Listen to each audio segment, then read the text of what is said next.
बिस्मिल्लाहिर्रहमानिर्रहीम। आज की वीडियो में मैं आप लोगों को बताऊंगा कि डिविडेंड एक्चुअल में होता क्या है, ये अमाउंट कहाँ से आती है और किस तरह से शेयर होल्डर्स में डिस्ट्रीब्यूट होती है। बहुत ही इंपॉर्टेंट वीडियो है। आज की वीडियो में मैं बेसिक सा एक क्वेश्चन डिस्कस करूंगा आप लोगों के साथ कि डिविडेंड होता क्या है। मोस्टली स्टॉक के इन्वेस्टर्स के माइंड में ये होता है, जो बिगनर्स होते हैं, कि डिविडेंड एक्चुअल में होता क्या है। सुनते काफ़ी दफ़ा होंगे लेकिन पता नहीं होगा अनफॉर्चुनेटली। तो आज की वीडियो में मैं पूरा एक्सप्लेन करने वाला हूँ आप लोगों को कि डिविडेंड एक्चुअल में होता क्या है। एंड तक देखिएगा, ज़रूर आप लोगों को इससे फ़ायदा होने वाला है। तो वीडियो स्टार्ट करने से पहले, इन्फॉर्मेशन शेयर करने से पहले आप लोगों से ये रिक्वेस्ट होती है, अगर चैनल सब्सक्राइब नहीं किया तो काइंडली सब्सक्राइब कर लीजिए।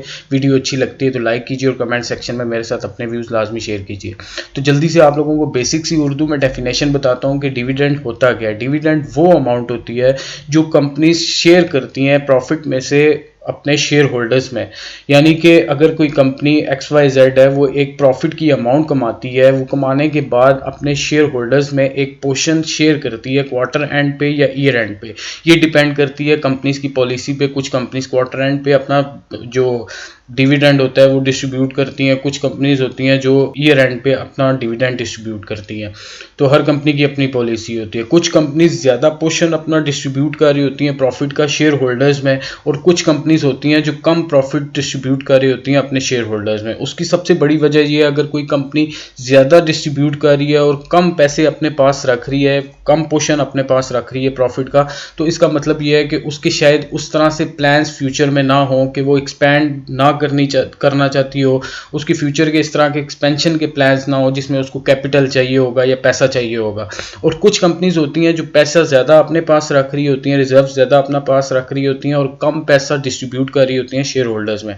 उसकी सबसे बड़ी वजह ये होती है कि उनके फ्यूचर के प्लान्स ऐसे होते हैं, वो शायद एक्सपैंड करना चाह रही होती हैं अपनी बिजनेस एक्टिविटी को, अपनी दूसरी सिटीज़ में जाके अपने बिजनेस को इन्हांस करना चाह रही होती हैं। तो इस वजह से वो पैसा रिटेन करती हैं, अपने रिजर्व में रखती हैं ताकि वो यूज़ कर सकें और फ्यूचर में एक्सपेंशन कर सकें और अपना रेवेन्यू इंक्रीज कर सकें। ये पॉलिसी पे डिपेंड करता है, हर कंपनी की अपनी पॉलिसी होती है। फिर उसके बाद आप लोगों को मैं बताता हूँ कि पाकिस्तान में कौन सी ऐसी कंपनीज है जो डिविडेंड ज़्यादा पे कर रही हैं। आप लोगों के सामने स्क्रीन पे आ रहा है, मैंने वेबसाइट एक ओपन की है, गूगल की है। गूगल करने के बाद आप लोगों के सामने कुछ कंपनीज के नाम आ रहे हैं। ये आप लोगों के सामने जो परसेंटेज आ रही है, ये परसेंटेज वो अमाउंट है जो शेयर होल्डर की अमाउंट के ऊपर जो परसेंटेज उसको मिल रही होती है डिविडेंड की, वो अमाउंट आ रही है।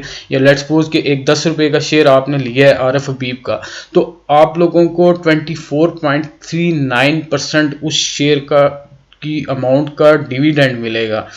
तो ये आप लोग समझ सकते हैं, या आप लोग काफ़ी सारी कंपनीज आ रही हैं, इनको अगर आप लोग देख के समझेंगे कि कौन सी कंपनीज ज़्यादा डिविडेंड दे रही हैं। अब इन्वेस्टर का माइंड भी इसके ऊपर चल रहा होता है। कुछ इन्वेस्टर होते हैं वो लॉन्ग टर्म इन्वेस्टमेंट करते हैं और वो उन कंपनीज में ज़्यादा प्रेफर करते हैं अपनी इन्वेस्टमेंट को जो डिविडेंड ज़्यादा पे कर रही हो, क्योंकि उन लोगों को ये होता है कि एक दफ़ा पैसा फेंक दिया एक कंपनी में तो चलो ईयर एंड पे या क्वार्टर एंड पे एक अच्छी अमाउंट उन लोगों के पास आ जाएगी। कुछ इन्वेस्टर होते हैं जिन लोगों को ज़्यादा अब डिविडेंड नहीं चाहिए होता, लेकिन यह है कि वो अपनी जो इन्वेस्टमेंट है, शेयर प्राइस है, उसकी तरफ देख रहे होते हैं और वो चाहते हैं कि अपनी कैपिटल इन्वेस्टमेंट को इंक्रीज़ किया जाए। हर इन्वेस्टर का अपना माइंड होता है, हर इन्वेस्टमेंट की अपनी रिक्वायरमेंट्स होती हैं और वो वही देख के इन्वेस्ट कर रहा होता है स्टॉक्स में और उस कंपनी में इन्वेस्टमेंट करता है जो उसकी रिक्वायरमेंट होती है। तो ये अमाउंट आती कहाँ से है, बहुत ही इंपॉर्टेंट है। ये आप लोगों को शायद मोस्टली लोग नहीं बताएंगे। आप लोगों ने सिर्फ एक काम करना है, गूगल पे जाना है। गूगल पे जाने के बाद कोई भी आप लोगों को लिस्टेड कंपनी है उसको सर्च करना है और साथ आप लोगों ने लिखना है फाइनेंशियल स्टेटमेंट्स। लेट्स सपोज मैंने जिस तरह से नेस्ले की फाइनेंशियल स्टेटमेंट्स आप लोगों के सामने ओपन की हुई है, मैंने जाके गूगल में लिखा है नेस्ले फाइनेंशियल स्टेटमेंट्स। तो फाइनेंशियल स्टेटमेंट्स हर कंपनीज इशू कर रही होती है और अपनी वेबसाइट पे पब्लिश करती है ईयर एंड पे, या जब भी उसकी ऑडिटेड होती हैं या नॉन ऑडिटेड होती हैं उसकी फाइनेंशियल स्टेटमेंट्स, वो अपने शेयर होल्डर्स के साथ अपनी वेबसाइट पे शेयर कर रही होती है। तो ये अनऑडिटेड एक प्रॉफिट एंड लॉस मैंने ओपन किया हुआ है नेस्ले का, 30 जून 2019 का। मैंने ये आप लोगों को सिर्फ और सिर्फ अंडरस्टैंडिंग देने के लिए कि ये अमाउंट एक्चुअल में आती कहाँ से है। ये प्रॉफिट एंड लॉस है, इसमें आप लोग देख सकते हैं सेल्स आ रही हैं इस कंपनी की, कॉस्ट ऑफ सेल्स आ रही है नेस्ले की, फिर उसके बाद इनके डिस्ट्रीब्यूशन एंड सेलिंग एक्सपेंसेस आ रहे हैं, एडमिनिस्ट्रेटिव एक्सपेंसेस आ रहे हैं, इस तरह इनके काफ़ी सारे एक्सपेंसेस आ रहे हैं।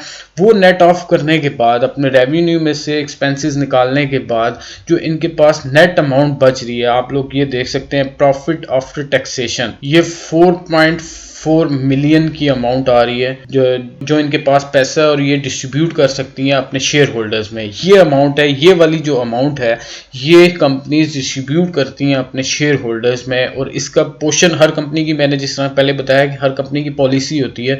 कुछ कंपनीज 10% डिस्ट्रीब्यूट करती हैं, कुछ कंपनीज 20% डिस्ट्रीब्यूट करती हैं। हर कंपनी का अपना एक पॉलिसी होती है, अपना प्रोसीजर होता है और अपने आप को देखने के बाद ही कंपनी वो डिस्ट्रीब्यूट कर रही होती है कि कितनी उसकी कैपेबिलिटी है वो डिस्ट्रीब्यूट कर सकती है शेयर होल्डर्स में। ये आप लोग देख सकते हैं, ये जो नीचे आप लोगों के पास अमाउंट आ रही है जिसको मैं हाईलाइट कर रहा हूँ, अगर आप लोगों को नज़र आ रही हो, प्रॉफिट आफ्टर टैक्सेशन, ये वाली मेन अमाउंट है जो कंपनीज उठाती हैं और अपने शेयर होल्डर्स में डिस्ट्रीब्यूट करती हैं।